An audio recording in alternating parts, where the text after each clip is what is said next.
Welcome to my series of Darkrise videos. So finally after a long time I finished my video about the showcase for warrior build. So in this video I will talk about warrior's equipment, gems, passive 3 skill and active skill. So this build is based on my warrior that I've played. Warrior has the highest level than my another heroes, so I think I have some experience in using warriors, so I'll tell it to all of you that watching my videos. Let's begin with the equipment. For the helmet, I use the Exiled King's helmet. Increase some durability and critical damage. The passive increase the damage to Knight type enemies. Very good for warrior.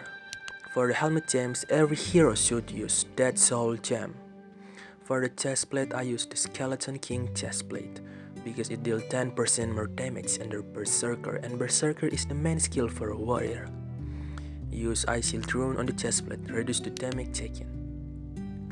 Next is the gauntlets. I use full critical severity fusion to deal more critical damage. You can also use full skill recovery fusion. Next is the sword. I use full skill recovery fusion. Why? Because warrior have to use Berserker skill continuously. For the rune, use Velocity Rune, base rune for every heroes. For the shield, I use full armor penetration fusion shield with full armor penetration gems. You can also use red Eternite weapon set for the sword and shield. For the boots, pants and pauldrons, I use Eruption set. This set is the best set for warrior or rogue. You can also use full red Eternite set because it's perfect for warrior. But for early to mid game, my recommend were easier to craft and get. I recommend using this equipment setup. For the rings, I using the full offensive fusion rings that I've crafted. I use this ring on all of my heroes. You can also using the defensive fusion rings, but you will deal less damage and you will have more defensive. Okay, now let's head to the passive 3 skills. Okay, so you can see here's the path of turn is the warrior mind's path. You go to finishing off and battle frenzy for more damage. Yeah, that is the main skill for hero.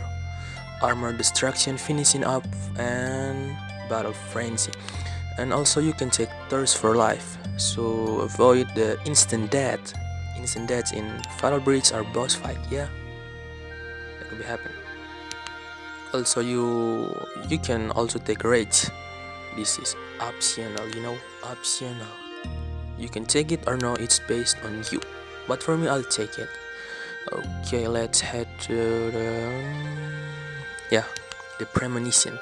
Decrease the damage taken by 50% for 5 seconds. Yeah, that is useful for a warrior. That you can also avoid instant death with that path also. So from that path you go to path of intelligence, increase some skill recovery and damage. That is also good for every heroes. Also you have to take some skill recovery here because you have to need some skill recovery to use berserker skill. Also take path of dexterity, increase critical rate and block rate. Yeah, that is main. Also take wind protection to decrease damage taken while moving. I suggest that. Also surprise attack to like clearing map more efficient or fast.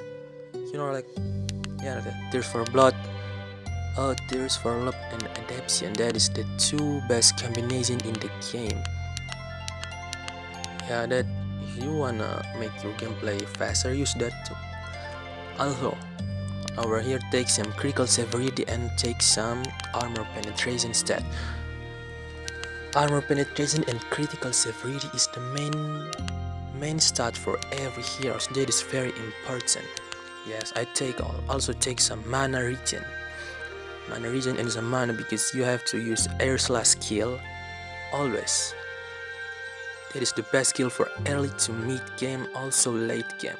So basically if you wanted to screenshot or you wanted to follow my passive 3 skill, yeah, you can follow that. Now let's head to the active skill. So as you can see here, this is my setup skill for every game content, every mode, everything in this game about warrior. I usually use air dissection, ground slam, lunge, sword spin, and berserker. And you can see here, I always use berserker in every mode. I just sometimes change the ground slam with the fire strike, because fire strike is cool also. You know, that two things have deal some damage, same damage. Yeah, I like that. Now let's test the setup of my warrior build. So as you can see here, I'm playing at the Frost Hill, the last map, the level 165 map. Most of the enemies here is hard, you know, they all have high defense, high health, making them hard to kill, including the ice golems, ice slimes, and ice boar. You know, they are special enemy. You will be froze if you're attacked, or you'll be stunned. They are very hard for beginners and newbie. So, but don't worry. My warrior setup, my warrior build have unlimited berserker duration, so that I can be freeze or I can be stunned while using the berserker. You know, my full skill recovery sword making my my berserker skill always ready to use. Okay, so as you can see here, I use the fire sword skill and lunge. Why? Because lunge have high mobility.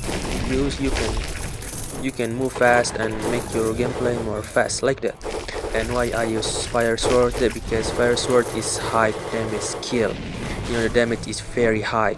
If this skill was combined with the surprise attack, you can even one-shoot the enemies like golems and iceborne. That is very satisfying when you one-hit the high level enemies, you know. So also here I wanna answer a question from my previous video from the comment that say what is the red or orange ring around my character. So here, this ring is passive from the eruption set. This ring is called Fire Aura, which deal damage to enemies that inside the aura. This set is the best set for close range hero like warrior and roach. That's why I always use eruption set on my close range hero. Now we have arrived at the gate of the last boss, the Glacial Swan. So now let's enjoy the gameplay of my warrior killing the boss.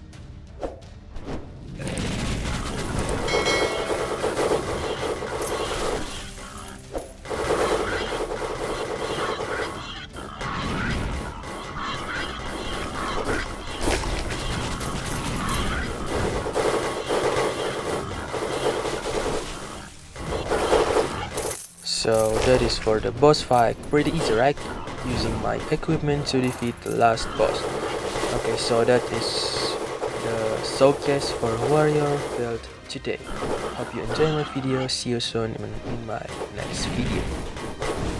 God bless you.